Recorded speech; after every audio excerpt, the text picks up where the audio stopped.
जय हिंद दोस्तों, वंदे मातरम। स्वागत है आप सभी का आपका अपने यूट्यूब चैनल में। देखिए, यूपी पुलिस के सिलेबस से रिलेटेड आज मैं ये वीडियो लेके आया हूँ। ठीक है, तो आप सभी दोस्तों से एक रिक्वेस्ट है कि वीडियो को अंत तक देखें और समझे कि हमें सिलेबस में क्या पढ़ना है, क्या नहीं पढ़ना है, कितने नंबर का क्या आपको देखने को मिलेगा। ठीक है भाई।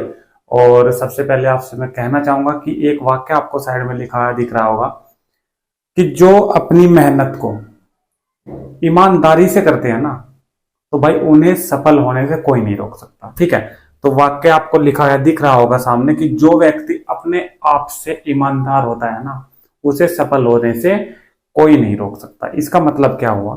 देखो, सिलेबस तो चलो डिस्कस हो ही जाएगा।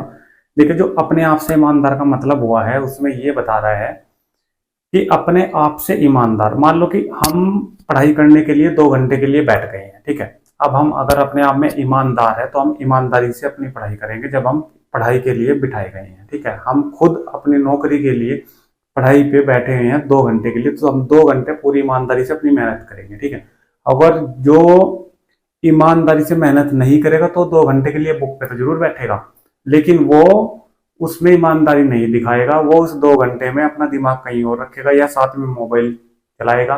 वो उस ईमानदारी से अपना काम नहीं करेगा। तो भाई, इस वाक्य में आपको यही बताया गया है कि भाई जो व्यक्ति आप खुद ईमानदारी से अपने काम में डटा रहता है तो उसे सफल होने से दुनिया की कोई ताकत नहीं रोक सकती।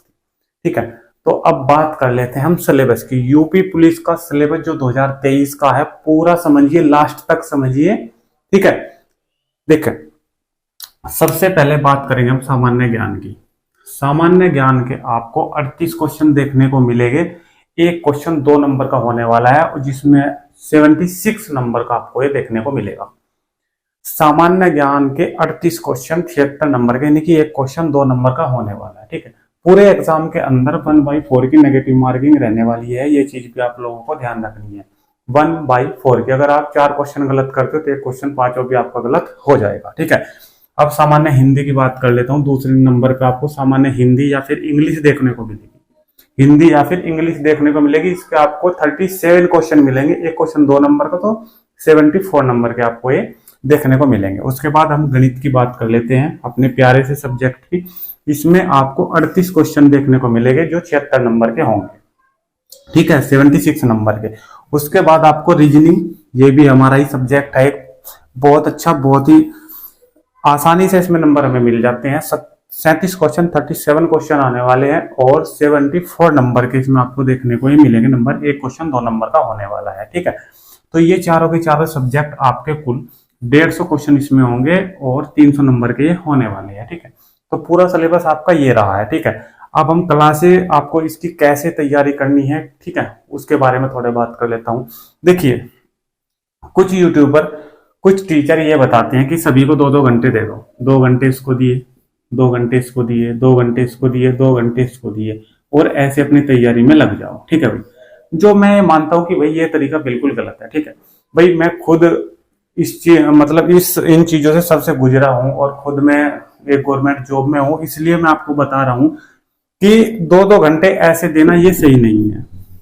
ठीक है, जिस सब्जेक्ट की आपकी तैयारी ऐसी है कि हाँ हम उसे 1-2 मतलब कहने का मतलब ये है कि जो सब्जेक्ट आपका ऐसा है कि आसान है उसे आप कम समय दीजिए, और जो आपका सब्जेक्ट कठिन है उसे आप अधिक समय दोगे तो ही आप सफल हो पाओगे। ठीक है, नहीं तो आप लोग देखिए, जो सब्जेक्ट आप पे आता है ना, तो उस सब्जेक्ट को बार बार दोहराए तो कोई फायदा नहीं है। ठीक है, लेकिन जो सब्जेक्ट आप पे नहीं आता और उसका समय आप लोग काट के उसको दीजिए। जो सब्जेक्ट आप पे नहीं आता उसकी तैयारी कीजिए। ठीक है, तो ही आप लोग सफल हो पाओगे। ठीक है, तो मेरा मानना ये है कि जैसे आप लोग हिंदी के लिए मैंने यहाँ पे 2 घंटे लिख दिए, ठीक है, जो टीचर्स लोग बताते हैं, तो मैं ये कहूंगा कि अगर आपका मैथ यहाँ पे कमजोर है, ठीक है, मैं मानता हूं कि मैथ आपका कमजोर है, लेट मान लो कि आपका मैथ की, ठीक है, अधिकतर बच्चों का कमजोरी होता है। 2 घंटे यहाँ पे दिए गए हैं हिंदी के लिए, तो मैं ये कहूंगा कि इसे कर दीजिए आप 1.5, और ये जो आधा घंटा कटा है इसे आप इसमें जोड़ दीजिए, इसे 2.5 कर दीजिए। ठीक है, यहाँ आप रीजनिंग की अगर बात करते हैं, रीजनिंग एक हमारा आसान विषय है। अगर हम एक या दो बार से कर लेते हैं तो बिल्कुल आसानी से हो जाएगा। तो इसके 2 घंटे अगर यहाँ पे दिए गए हैं ना, तो 2 घंटे को यहाँ से आप लोग 1.5 कर दो, आधा घंटा यहाँ से आप लोग कट करो, वो आधा घंटा आप लोग कहाँ जोड़ दो, आप लोग सामान्य ज्ञान में वो आधा घंटा जोड़ सकते हो, इसे 2.5 घंटे कर सकते हो। क्योंकि सामान्य ज्ञान का देखो कोई तोड़ नहीं होता, कहीं से भी कुछ भी क्वेश्चन पूछे जा सकता है, करंट का कोई तोड़ नहीं होता, ठीक है। तो कैसे ये लेवल आपका होना चाहिए इस प्रकार का कि जो सब्जेक्ट में आप आसानी से तैयार कर सकते हो, आधे घंटे में पूरा चैप्टर फिनिश कर देते हो, रीजनिंग का हो जाएगा, कोई ज्यादा बड़ी बात नहीं है, ठीक है। तो ये आधा घंटा यहाँ से काटो, अपना यहाँ लगा दो, तो 2.5 घंटे हमारे बन गए सामान्य ज्ञान के, 2.5 हमारे बन गए मैथ के। अब सामान्य हिंदी और रीजनिंग बनी 1.5 घंटा। हाँ, 1.5 घंटा हिंदी को बहुत है और रीजनिंग को 1.5 घंटा बहुत है, ठीक है। तो इस प्रकार के आपकी तैयारी करो तो कोई प्रॉब्लम नहीं होगी, ठीक है। अब देखिए बात कर लेता हूं मैं, भाई देखिए जिस सब्जेक्ट का मैं टीचर हूं उसी की बात करूंगा, गणित की और रीजनिंग की साथ में, ठीक है। देखिए गणित का अगर मैं आपसे बोलता हूं कि हमारी क्लास है, देखिए आप लोग हमारे जो यूट्यूब चैनल से मैथ की और रीजनिंग की तैयारी कर रहे हो, ठीक है। तो भाई मैथ की जो हमारी क्लास है वो लगभग ऐसी होती है 35 से 40 मिनट के बीच की लगा लो, ठीक है। तो 35 से 40 मिनट आप लोग क्लास कीजिए, ठीक है, नोट कीजिए सभी क्वेश्चनों को, ठीक है। इसको निकालने के लिए आपको 1-1.5 घंटा और दीजिए या 2 घंटे लगा लीजिए, 2 घंटे ही और आधा घंटा हमारा पढ़ाने का, तो वही 2.5 घंटे हमारे कंप्लीट होगा। 2 घंटे बहुत रहते हैं, 2 घंटे में आप क्या कर सकते हो, जो मैंने आज क्वेश्चन पढ़ाई वो भी दोहरा सकते हो, और जो पीछे का रिवीजन है, जो हमने चैप्टर निकाल चुके हैं, वो सब भी आप लोग कर सकते हो, ठीक है। तो ये सभी चीजें होती है। उसके बाद रीजनिंग की हम बात करें, 1.5 घंटा है, 1.5 घंटे में अगर हम आधा घंटे की क्लास लेते हैं, 1 घंटा बहुत है फिर जो बचा हुआ है, ठीक है, रीजनिंग को करने के लिए 1.5 घंटा बहुत है। तो इस प्रकार अगर मैं आपको बताना चाहूँ तो सामान्य ज्ञान 2.5 घंटे, गणित 2.5 घंटे, 5 हो गया, और 1.5 घंटा ही 1.5 घंटा ही 8 घंटे की क्लासेज है। यूपी पुलिस में सिलेक्शन पाओगे 100%। एक चीज और देखिए, ये चीजें कब चलेगी, जब आप स्टार्टिंग से स्टार्ट करोगे, ठीक है। लेकिन जैसे ही वैकेंसी अपनी करीब आती है ना, और हम किसी चीज को टाइम टेबल वाइज फॉलो करते हैं, तो उससे हमें क्या होता है कि हमें एक आदत पड़ जाती है, ठीक है। अगर हम आधा घंटा पढ़ रहे हैं ना, तो कुछ समय बाद यानी कि 21 दिन बाद, 25 दिन बाद, 1 महीने बाद हमारा कुछ ऐसा हो जाता है कि हम मतलब हमारा मन ही बुक में लगना शुरू हो जाता है, ठीक है ना। अगर हम फोन चलाते हैं तो उससे हमारा जो है ना दिमाग हट करके पढ़ाई में ही हमारा मन लगना शुरू हो जाता है। जहां हम 2.5 घंटे की पढ़ाई कर रहे थे, वहां हम 3:30-4 तक भी पहुंच सकते हैं, ठीक है। जहां हम 8 घंटे की टोटल पढ़ाई कर रहे थे, वहां हम 12 घंटे तक भी अपनी पढ़ाई को कर सकते हैं, ठीक है। तो ये चीजें आपकी होनी चाहिए, ठीक है भाई। तो ये हमारा हो गया यूपी पुलिस का सिलेबस। आप लोग इस तरीके से तैयारी करोगे तो 100% सफल होगे, कोई रोकने वाला नहीं है, ठीक है। और यहाँ से भाई ये तो देखो आपको पता ही है, हमारे चैनल से गणित की और रीजनिंग की, ये 2 सब्जेक्ट मेरी जिम्मेदारी है आपको सिलेक्शन दिलाने की, ठीक है। मैथ की और रीजनिंग की तैयारी अगर आप लोग हमारे चैनल से करोगे तो 100% सिलेक्शन भाई मिलेगा ही मिलेगा। लेकिन एक चीज ये मैं आपसे जरूर कहूंगा कि जितना मैं बताऊंगा उतना आपको करना पड़ेगा। टाइम से पहले सिलेबस कंप्लीट करा दूंगा रीजनिंग का, मैथ का, और जो प्रैक्टिस सेट है वो सभी लगवाऊंगा। इतना तय है कि जितना बताऊंगा रीजनिंग में और मैथ में उतना करना पड़ेगा।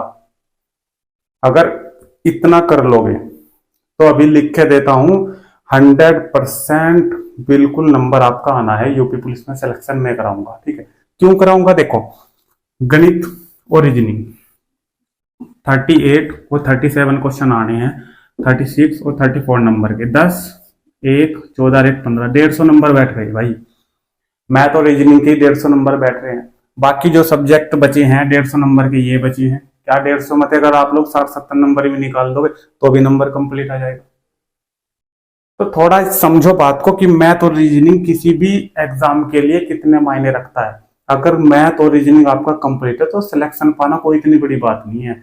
यहाँ आप लोग जीके में अगर 38 क्वेश्चन आ रहे हैं ना, जीके के 38 क्वेश्चन आ रहे हैं, 38 में अगर आप लोग ज्यादा नहीं अगर 15 से 18 क्वेश्चन भी आपके सही होते हैं ना, तो भी सिलेक्शन पा जाओगे। चलो छोड़ दो, अगर 15 से 18 भी नहीं करते ना, तो अगर आप लोग इसमें मैं कहूंगा 13 से 15 क्वेश्चन भी सही कर दोगे ना, तो भी सिलेक्शन 100% हो जाएगा। कैसे होएगा फिर आपको गणित और रीजनिंग, चलो ये तो हो ही जाएंगे, ये तो मैं आपको पूरा करा दूंगा कंप्लीट। लेकिन जो हमारी हिंदी है ये भी एक आसान विषय है, ज्यादा टफ विषय नहीं है। अगर 37 क्वेश्चन हमारे हैं तो लगभग 25 से 28 क्वेश्चन हमारे 100% सही हो जाएंगे। 25 से 28, ठीक है, 100%। देखिए अगर मैं मान लू कि इसमें हमारे 28 क्वेश्चन सही हुए हैं सामान्य ज्ञान में, ठीक है, और इसमें मान लो कि 15 क्वेश्चन हमारे सही है, तो टोटल मिलाकर 13, और 3 और 1 4 43 क्वेश्चन तो हमारे हो गए हैं। ठीक है, 43 क्वेश्चन के साथ साथ और हमारे 150 क्वेश्चन में तो 140 क्वेश्चन ये लगा लूं मैं। ठीक है ना, सॉरी, ये तो हमारे 150 नंबर हो गए थे ना, क्वेश्चन हमारे ये हो गए थे 15 और 6 और 1 7 75 क्वेश्चन ये, और 43 क्वेश्चन ये, 8 और 11 118 क्वेश्चन हो चुके हैं। एक क्वेश्चन 2 नंबर का है, 236 नंबर। अगर यूआर में भी आओगे ना तो भी सिलेक्शन 100% होएगा। अगर सामान्य में भी आते हो तो भी 100% लिखो ले लो। अभी 236 नंबर पे 2013 की वैकेंसी आई थी, उसमें 225 नंबर पे यूआर का सिलेक्शन हुआ था ज्यादा से ज्यादा। लेकिन जो 2018 की वैकेंसी हुई है इसमें तो बहुत लो रही है मेरिट, बहुत ज्यादा लो। 172 तक ओबीसी का सिलेक्शन हुआ है 300 में से। ठीक है, उसका कारण ये रहा है कि एसएससी जीडी की हमारी वैकेंसी तभी आई थी और ग्रुप डी की वैकेंसी हमारी तभी आई थी। ठीक है, कुछ कारण ये भी रहा था कि जैसी हमारी मेरिट लगी ना 2018 वैकेंसी की, तो उसमें अगले दिन ही देखिए उसमें जितनी वैकेंसी थी लगभग 43-41 हजार के समथिंग, तो उसमें तो जितने बच्चे लिए गए थे ना उनका जो रनिंग थी वो लगभग, जैसे आज रिजल्ट आया तो कल या परसों उनकी रनिंग करा दी गई थी। ठीक है, तो उसमें से लगभग 41 हजार में से 23 से 25 हजार बच्चे बाहर हो गए थे कम्प्लीटली। ठीक है, सेकंड मेरिट लगानी पड़ी थी। तो ये चीजें होती हैं जो हमें समझने की जरूरत होती है। अगर वैकेंसी हमारी ज्यादा आती है सभी में, जैसे एसएससी जीडी हुआ, ग्रुप डी हुआ, तो फिर तो सिलेक्शन हमारा आसानी से हो जाता है, क्योंकि मेरिट थोड़ा डाउन रहती है, बच्चे इधर उधर हो जाते हैं सिलेक्टेड। ठीक है, उधर नहीं जाएंगे, जो ग्रुप डी में चले जाएगा, यूपी पुलिस में वही सिलेक्शन हो रहा है तो एक ही जगह तो जा पाएगा, दोनों जगह थोड़ी जा पाएगा। उधर से छोड़ेगा तो उधर की मेरिट डाउन हो जाएगी। ठीक है, तो इसी प्रकार होता है। अगर एक ही वैकेंसी आएगी तो उसमें बहुत ज्यादा बच्चे फाइट करते हैं। ठीक है, तो भाई ये चीजें है। अगर आप लोग इतना भी कर लोगे, 15 क्वेश्चन सामान्य ज्ञान के, 38 में से कुछ नहीं है, 28 क्वेश्चन के लगभग 37 में से हिंदी में कुछ भी नहीं है, तो 100% मैं कह के दूंगा कि आप लोगों को सिलेक्शन 100% होगा। ठीक है भाई, तो भाई ये सब बताने के लिए आज की वीडियो ये आपके सामने में लेके आया था। ठीक है, तो वीडियो आपको कैसी लगी है? ठीक है, और ये सिलेबस आपको समझाया जो मैंने, ये आपको कैसा लगा है कमेंट के माध्यम से आप लोग जरूर बताएं, और जो भी आपकी क्वेरीज है वो भी आप लोग कमेंट के माध्यम से बता सकते हो। चलिए मिलते हैं नेक्स्ट अपडेट के साथ, तब तक के लिए आप सभी दोस्तों का धन्यवाद। थैंक यू, जय हिंद, जय भारत।